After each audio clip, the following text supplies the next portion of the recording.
हम करें बात दलीलों से तो रद्द होती है, उनके होठों की खामोशी भी सनद होती है। कुछ न कहने से भी छिन जाता है एजाज़े सुखन, जुल्म सहने से भी जालिम की मदद होती है। सभापति महोदय, मैं राष्ट्रपति के अभिभाषण पे अपने बात रखने के लिए खड़ा हुआ हूँ। उस दिन देश की संसद के गलियारों में सरकार की तारीफ करती हुई महामहिम की आवाज गूंज रही थी, तो उधर मेरे कानों में हसदेव के जंगलों में आदिवासियों को जिंदगी देने वाले पेड़ों पर चलती हुई कुल्हाड़ी की आवाज गूंज रही थी। सभापति महोदय, इस तरफ महामहिम के भाषण पर प्रधानमंत्री जी संसद की मेज थपथपा रहे थे और उधर उत्तराखंड की अभागी बिटिया अंकिता भंडारी के इंसाफ की आवाजें मध्यम पड़ती जा रही थीं, जो आज भी पूछ रही हैं कि आखिर वो वीआईपी कौन था जिसके लिए अंकिता भंडारी को मार दिया गया। सभापति महोदय, इधर महामहिम सामाजिक न्याय की बात कर रही थीं और उधर उत्तराखंड के कोटद्वार में नफरती लोगों के खिलाफ एक बुजुर्ग को बचाने के लिए खड़ा हुआ दीपक, जो मोहब्बतों की रोशनी लेके खड़ा हुआ था, उसके खिलाफ कोटद्वार की पुलिस गंभीर धाराओं में एफआईआर दर्ज कर रही थी और वो भी उस दिन हो रहा था जब उत्तराखंड के मुख्यमंत्री कोटद्वार में मौजूद थे। ये नया भारत है जहां दंगाइयों के खिलाफ एफआईआर नहीं होते बल्कि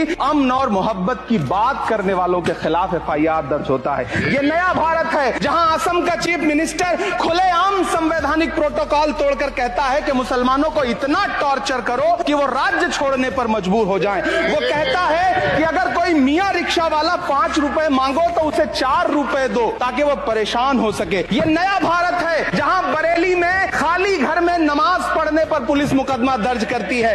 ये नया भारत है जहां क्रिसमस की तैयारी करते हुए ईसाइयों पर सरकार मुकदमा दर्ज करती है।